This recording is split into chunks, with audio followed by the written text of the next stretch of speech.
Hai semuanya, selamat datang kembali di YouTube channel ini. Perkenalkan, nama lengkap saya Yuni Clotilda Naro. Saya mahasiswa Sosiologi semester 3 dari Fakultas Ilmu Sosial dan Ilmu Politik Universitas Nusa Cendana. Pada kesempatan kali ini, saya akan coba menjelaskan kembali berdasarkan salah satu isi dari buku penelitian sosial dari mata kuliah Metode Penelitian Sosial. Di dalam buku penelitian sosial ini membahas tentang teori, metode, dan teknik. Dalam buku penelitian sosial ini terdapat 3 bagian, di mana pada bagian yang pertama membahas tentang logika dalam penelitian yang menggambarkan 2 paradigma dasar, kualitatif dan kuantitatif, serta menjelaskan asal-usul dalam pemikiran filosofi. Dalam penelitian kualitatif dan kuantitatif juga memiliki perbedaan dalam hal premis filosofi dan epistemologinya dari penerapan yang konkret pada penelitian yang dapat dipahami dengan memeriksa bagaimana mereka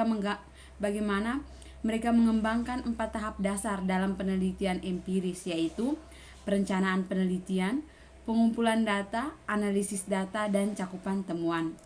Sedangkan pada bagian yang kedua yaitu berkaitan dengan teknik kuantitatif, di mana dalam penelitian kualitatif tidak ada padanan dengan operasionalis konsep dari suatu gagasan yang dalam penelitian kuantitatif terletak pada inti transformasi hipotesis teoritis yang menjadi proposisi yang dapat diuji secara empiris. Pada bagian ini juga membahas tentang teori penelitian keempiris, di mana sebuah teori dapat didefinisikan sebagai sekumpulan proposisi yang terhubung secara organik yang terletak pada tingkatan abstraksi dan generalisasi yang lebih tinggi daripada realitas empiris dan yang diturunkan dari pola empiris. Selanjutnya yaitu membahas tentang kasualitas dan eksperimen, di mana sejak zaman kuno manusia telah bertanya-tanya tentang penyebab dari apa yang terjadi di dunia, baik itu pengaruh bintang-bintang pada peristiwa terestrial atau pengaruh hujan terhadap pertumbuhan biji-bijian. Orang-orang selalu berusaha untuk memahami bagaimana suatu fenomena mempengaruhi fenomena yang lain. Konsep sebab secara khusus terpapar pada kesenjangan antara bahasa teori dan penelitian yang tidak pernah dapat dijembatani dengan cara yang memuaskan. Sedangkan eksperimen sendiri merupakan suatu bentuk fakta alam di mana ada campur tangan manusia yang disengaja dan dapat menghasilkan sebuah perubahan. Dengan demikian, ia membedakan dirinya dari bentuk-bentuk pengalaman yang melibatkan observasi fakta-fakta dalam latar alamiahnya. Dalam ilmu sosial, eksperimen dapat dibagi lagi menjadi eksperimen laboratorium dan eksperimen lapangan, di mana eksperimen laboratorium dapat diklasifikasikan menjadi studi dampak, studi penilaian, dan studi observasi. Dari kasualitas dan eksperimen dalam teknik kuantitatif, selanjutnya kita melakukan sebuah survei. Survei sendiri merupakan salah satu teknik pengumpulan informasi dengan bertanya kepada individu-individu yang menjadi objek penelitian dan yang termasuk dalam sampel yang representatif melalui prosedur bertanya yang terstandarisasi dengan tujuan mempelajari hubungan antara variabel. Sebuah survei terdiri dari 2 elemen fundamental, yaitu tanya dan jawab. Keduanya dapat dirumuskan dengan cara standar sebagai sebuah alternatif yang dapat diekspresikan dengan bebas. Ketika keduanya distandarisasi, kami memiliki apa yang kami sebut sebagai kuesioner, yang merupakan alat pengumpulan data utama dalam survei. Pada dasarnya ada 3 cara pemberian kuesioner, yaitu melalui wawancara tatap muka, wawancara telepon, dan kuesioner yang diisi sendiri. Dalam wawancara tatap muka, pewawancara memainkan peran sentral. Oleh sebab itu, masalah utamanya adalah meminimalkan efek pewawancara. Yang kedua yaitu pewawancara telepon, mempercepat pengumpulan data, dan kuesioner ini jauh lebih murah daripada wawancara tatap muka. Sedangkan kuesioner yang diberikan sendiri digunakan dalam dua konteks yang berbeda, administrasi kelompok dan administrasi individu. Selanjutnya yaitu berkaitan dengan penskalaan yang merupakan nama yang diberikan untuk serangkaian prosedur yang dibuat oleh peneliti sosial untuk mengukur manusia dan masyarakat. Teknik penskalaan berfungsi untuk mencapai tujuan ini dengan cara yang lebih sistematis dan formal. Perbedaan penskalaan dengan penggunaan indikator adalah bahwa penskalaan tidak hanya melibatkan penggantian konsep dengan satu atau lebih indikator yang sebagiannya itu tumpang tindih, namun sebaliknya ia menggantikan konsep itu dengan seperangkat indikator organik yang koheren. Selanjutnya yaitu berkaitan dengan statistik resmi. Secara umum, statistik resmi berbeda dari data lain yang biasanya digunakan dalam penelitian sosial, terutama dari yang dikumpulkan melalui survei yang berkaitan dengan 4 aspek, yaitu produksi, unit analisis, isi, dan luasnya. Produksi sendiri merupakan data statistik resmi yang dikumpulkan oleh badan publik dan dihasilkan oleh dua jenis prosedur yang berbeda. Sedangkan yang kedua yaitu unit analisis.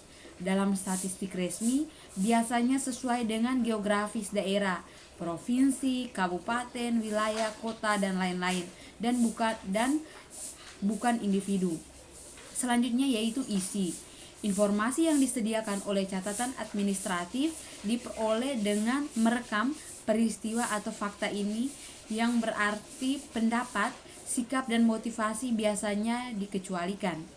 Yang keempat yaitu luasnya. Data statistik tradisional dikumpulkan dari seluruh populasi pertimbangan umum dan statistik demografi daripada sampel seperti biasa di bidang penelitian sosial lainnya. Selanjutnya pengambilan sampel. Dalam kebanyakan kasus, penelitian sosial tidak dapat dilakukan pada realitas sosial secara keseluruhan, karena peneliti biasanya harus menerima sebagian dasar dari realitas ini. Jadi, prosedur pengambilan sampel seringkali merupakan observasi empiris pertama di mana peneliti harus terlibat. Pengambilan sampel artinya mengamati suatu bagian untuk mengumpulkan informasi tentang keseluruhan yang merupakan tindakan manusia yang hampir naluriah. Pengambilan sampel juga menawarkan beberapa keuntungan bagi penelitian sosial dalam hal biaya pengumpulan data dan juga waktu yang dibutuhkan untuk pengumpulan menjadi lebih mudah. Selanjutnya yaitu kita masuk pada bagian yang ketiga, teknik kualitatif. Dari sudut pandang konseptual dan terminologis, perbedaan yang jelas tidak dapat dibuat di antara teknik analisis kualitatif. Dalam bagian ini akan membahas tentang pengamatan partisipan, di mana pengamatan partisipan sendiri biasanya menggabungkan observasi sebagai alat untuk mengumpulkan data sosial dan gabungan penuh dari penelitian dalam realitas sosial yang dipelajari.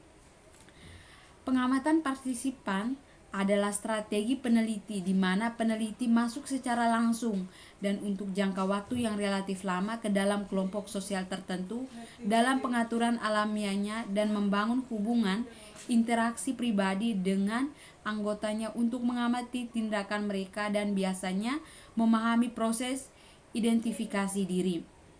Pengamatan partisipan biasanya digunakan untuk mempelajari dua jenis kelompok, yaitu masyarakat kecil dan otonomi yang terletak di wilayah tertentu dan memiliki alam semesta yang tertutup secara budaya dan subbudaya yang muncul dalam sektor tertentu dari masyarakat yang kompleks yang memungkinkan mewakili aspek budaya dominan atau bertentangan dengannya.